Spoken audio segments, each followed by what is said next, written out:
Dia dokter hewan ini, dokter. Oh, dokter hewan. Dokter hewan. Oh. Dia Kok bisa dokter- komentarin vaksin polio ya? Nah itu kalau baca cara komennya, ini ya ada juga yang kritis. Ini dokter hewan kok ngurus. Ini kayak udah sering ya dokter ini ya? Iya, Udah sering ya? berulang kali. Berulang kali kayaknya. Waktu Covid juga kan? Dipertanyakan orang, ini dokter hewan ngapain Oh. ngurus. Ini soal imunisasi tentang polio yang selalu paling gampang dan paling sering diselewengkan karena memang dampaknya yang luar biasa. KLB polio disebabkan oleh KLB itu kejadian luar biasa, bukan kongres luar biasa ya. Ya.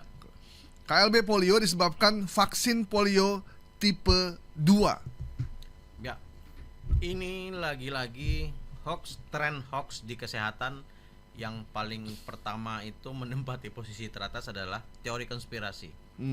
Jadi semua kebijakan kesehatan yang disusun secara susah payah melalui rangkaian riset yang begitu panjang oleh WHO ataupun pusat pendidikan kesehatan lainnya, itu seringkali harus berhadapan dengan teori konspirasi. Ya, ada yang bilang ini kaum bumi datar.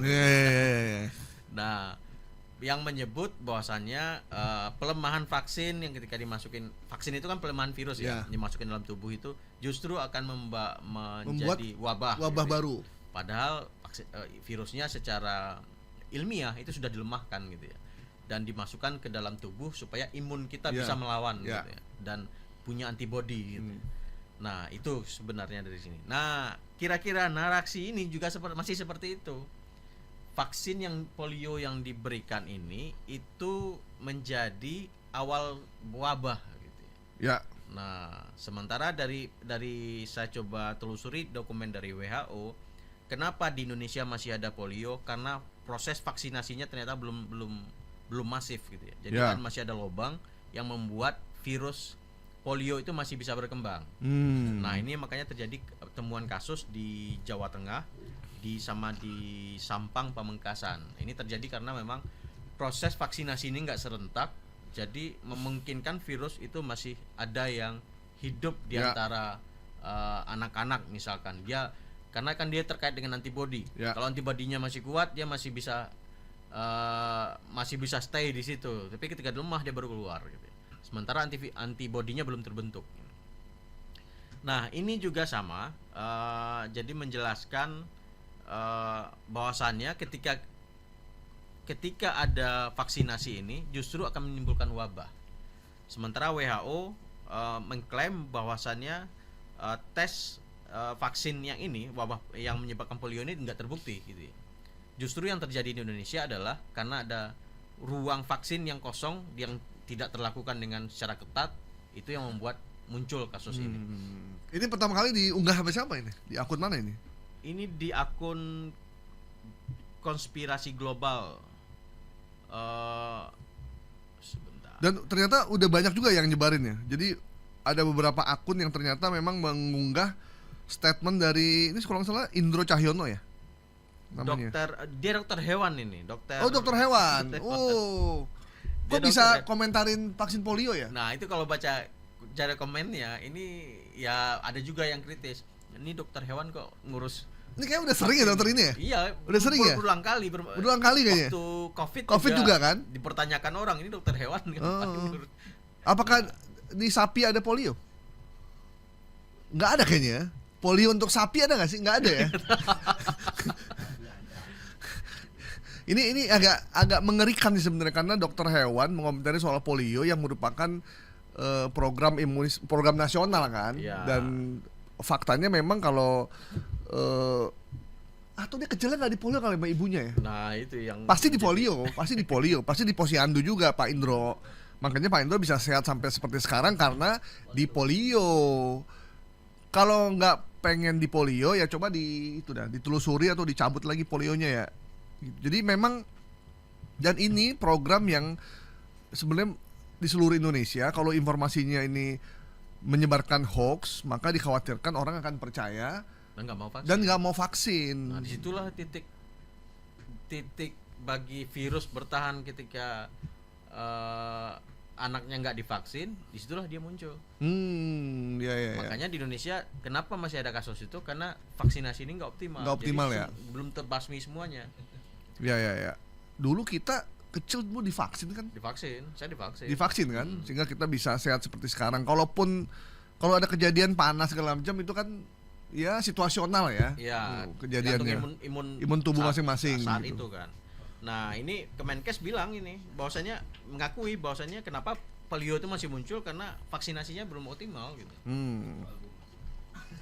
Nah, Oke. jika ada yang nggak percaya dengan vaksinasi, nah ini berbahaya kan, berbahaya bagi yang lain gitu. Dan ini ternyata disebarin juga di beberapa akun loh ternyata. Dokter ya, ada ini Bougainville, juga naikin, kemudian di akun konspirasi global, macam-macam nih. atau di situs pribadinya atau akun pribadinya si Indro ini, Dokter Indro ya. Nah, saya itu belum sampai ke situ, tapi enggak kayaknya, karena dia direkam. Oh, direkam ya? Direkam oleh Disebarin. seseorang yang mengajukan pertanyaan. Saran saya buat Pak Indro atau Mas Indro udah motoran aja lah ya. Dan stand up komedi juga gitu. Tapi yang bermanfaat kan. Ya. Indro Warkop ya. Oh, itu kan. Oke. Ya, buat Dokter Indro ya fokus aja ngurusin hewan lah, ya. Apa informasi Atau hewan. virus di hewan gitu. Ya, virus di hewan yang berbahaya untuk kepentingan umat manusia, karena kan Anda bukan pakarnya, jadi biarkanlah. Nggak mungkin negara membahayakan rakyatnya dengan polio yang sebegitu masif yang merusak generasi muda. Itu nggak mungkin lah Iya. gitu, nggak mungkin. Dampak polio itu kan kelumpuhan permanen gitu. Iya. Bahkan ada yang meninggal sampai meninggal. Saya sempat nonton film itu loh, Franklin D. Roosevelt ya, yang apa, kena polio dulu Oh, tuh, iya.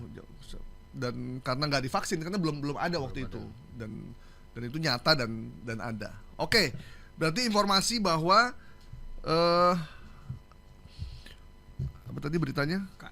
KLB polio disebabkan vaksin polio tipe 2. Jadi vaksinnya, polionya menyebabkan polio Iya. KLB gitu kan. Itu kita nyatakan hoax ya. Hoax. Sepakat ya? Oke. Ya, semoga Dr. Indro bisa menyaksikan kita dan kembali ke jalan yang benar ya, ke jalurnya, yaitu memeriksa hewan, bukan ngurusin polio yang ternyata memang menyesatkan, yang udah dibantah juga sama Kemenkes. Oke, Bang Asnil. Siap. Alhamdulillah kita udah bahas beberapa hal. 6 informasi udah kita bahas dalam 1 jam. Tapi dalam 1 jam juga ada ribuan hoax yang menyebar. Ya. Jadi kita juga tidak cukup. Kita harapkan teman-teman yang mendengarkan kita atau yang melihat kita di YouTube bisa memviralkan juga apa yang kita bahas di sini, sehingga lebih kuat lagi informasinya. Dan buat siapapun yang peduli dengan hoax, karena ini berbahaya buat kehidupan manusia, silakan datang ke kami, nonton kami, atau kasih sponsor juga boleh ya. Ya, boleh, biar ada boleh. sponsornya nih. Jangan podcast yang merusak aja yang ada sponsornya tuh. Jadi tolong Podcast buat apa yang merusak? ada banyak lah gitu. Jadi tolong buat Kominfo, buat produk-produk, kasihlah tuh, bantulah mereka-mereka yang membangun podcast untuk kesehatan, kesejahteraan, kebahagiaan, dan kemakmuran masyarakat, seperti podcast Viral Tapi Hoax. Oke, sepakat ya? Sepakat. Oke. Baik, demikian Bang Asnil, terima kasih banyak. Sama-sama Bang Gaib. Sampai ketemu lagi. minggu depan. Harus hadir. Kalau perlu saya bikin surat ke Pemret, saya surat biar Selasa di sini aja gitu.